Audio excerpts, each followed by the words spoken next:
दिव्या को देखने लड़के वाले आए हैं, लेकिन उनकी बातों से लग रहा है कि वो लंबी लंबी फेंक रहे हैं। हमारे यहाँ 5 कार हैं, 7 बाइक्स हैं, फिर भी हम बस से आए हैं। वो क्या है ना कि हमें दिखावे का बिल्कुल शौक नहीं है। बड़ा नेक ख्याल है बेटा। लेकिन खुद की गाड़ी में बैठना दिखावा थोड़ी ना होता है। अरे हम दिल्ली से आए हैं, वहाँ पोल्यूशन बहुत है ना, तो हम गाड़ी में नहीं निकलते हैं। हाँ, ये उससे भी बड़ा नेक ख्याल है बेटा। लेकिन अगर आपको पोल्यूशन की इतनी चिंता है तो घर में 5 कार और 7 बाइक क्यों रखी है? अरे इतने पैसे हैं, फुर्सत में क्या करेंगे, कुछ ना कुछ खरीद लेते हैं। अभी पिछले ही हफ्ते एक हेलीकॉप्टर खरीदने का सोच रहा था। तो क्यों नहीं खरीदा? अरे उसके पंखे हवा ज्यादा देते हैं, हमारी माँ को ठंड बहुत लगती है ना, अब बुजुर्गों का ध्यान रखना पड़ता है ना। अरे वाह वाह, ये तो बहुत बड़ा ऊंचा और नेक ख्याल है। हम कैसे मान ले कि ये लोग झूठ नहीं बोल रहे हैं? अरे हमारा परिवार झूठ नहीं बोलता। दिल्ली शहर में किसी से भी पूछ लीजिएगा, हमारे बेटे का बड़े लोगों में उठना बैठना है। हाँ। अरे छोटो चुप रह, इतने बड़े लोग हैं, झूठ क्यों बोलेंगे? हमारी फैक्ट्री है, और ऐसी फैक्ट्री कि यहाँ ग्राहक आया, इधर सामान बनाया जल्दी जल्दी, और हम हर काम ना जल्दी करते हैं। हाँ वही तो, तब जल्दी जल्दी अपनी बेटी का हाथ हमारे बेटे के हाथ में दे दीजिए।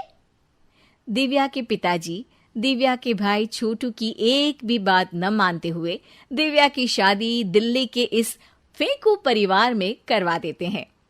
जब दिव्या ससुराल पहुंचती है तब, आपकी कार्स और बाइक्स कहाँ है? मुझे बाहर जाना था किसी काम से। कार और बाइक्स? कौन सी कार और बाइक्स? अरे जब आप मुझे देखने आए थे तो कहा था ना कि आपके यहाँ 5 कार्स हैं और 7 बाइक्स हैं। हाँ हाँ, उस दिन थी, आज नहीं है। है? आज कहाँ गई? अरे जिनकी थी वो ले गए। मतलब वो आपकी नहीं थी? आपने तो कहा था हमारे घर पर है। हाँ घर पर थी, बाबूजी का एक पार्ट टाइम काम है कार और बाइक धोने का। उस दिन घर पे 5 कार और 7 बाइक्स थी तो बोल दिया था। अरे झूठ थोड़ी ना बोला है, जैसा था वैसा बोल दिया। और वो हेलीकॉप्टर खरीदने वाली बात, वो झूठ थी क्या? अरे बिल्कुल नहीं, शहर में एक नई कंपनी आई है पंखे की, जिसके पंखे बड़े हैं। कंपनी का नाम हेलीकॉप्टर रखा है। जब लेने गए तो हवा बहुत तेज फेंक रहा था, तो माँ ने बोला ठंडी लगेगी बेटा। वैसे भी दिल्ली में ठंड ज्यादा होती है ना। झूठ कहाँ बोला मैंने, जैसा था वैसा बोल दिया। हे भगवान! और वो फैक्ट्री वाली बात, इधर ग्राहक आया उधर सामान तैयार। अरे वो भी तो बिल्कुल सही है। मेरा ना पानी पूरी का ठेला है, इधर ग्राहक आता है उधर पानी पूरी बना देता हूँ। अरे झूठ कहाँ बोला, जैसा था वैसा बोल दिया। हे राम, मेरे तो कर्म फूट गए। आपने तो कहा था कि आप लोगों का बड़े लोगों में उठना बैठना है। अरे है तो, पहले मैं बहुत बड़े लोगों के यहाँ नौकर था। जब भी कोई गलती करता तो वो मुझसे उठक बैठक लगवा देते। हो गया ना बड़े लोगों में उठना बैठना। दिव्या अपने साथ हुए धोखे पर रोने लगती है और ठान लेती है कि वो ससुराल वालों को लाइन पर लाकर ही रहेगी और उनकी ये झूठ बोलने वाली आदत छुड़वा कर रहेगी। आप लोग खाने में क्या लेंगे? करेला खा लूंगा। अरे मुझे तो टिंडे खाने हैं। कद्दू खाऊंगा। अच्छी बात है, खाने की टेबल पर मिलते हैं। शाम को जब सब खाने की टेबल पर मिलते हैं तो सब देखते हैं कि टेबल पर प्लेट्स में एक पूरा और कच्चा कद्दू रखा है, कच्चा करेला रखा है और कच्चे टिंडे भी रखे हैं। बहू ये सब क्या है?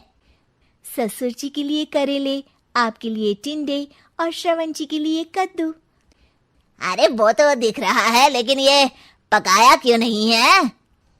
आप लोगों ने पकाने को तो नहीं कहा था, बस मैंने पूछा था क्या खाएंगे, तो आपने ये कहा था कि करेले, टिंडे और कद्दू खाने वाले हैं। ये क्या मजाक है दिव्या, तुम झूठ बोल रही हो। अरे मजाक कहाँ है, आपने कहा कद्दू खाएंगे तो खाइए, ऐसी थोड़ी ना कहा था कि पका हुआ खाएंगे। और वो आप क्या कहते हैं, जैसा था वैसा बोल दिया, झूठ कहाँ बोला मैंने। दिव्या की बात सुनकर, समझकर सब शर्मिंदा हो जाते हैं और उन्हें अपने किए और झूठ बोलने की आदत पर पछतावा होता है।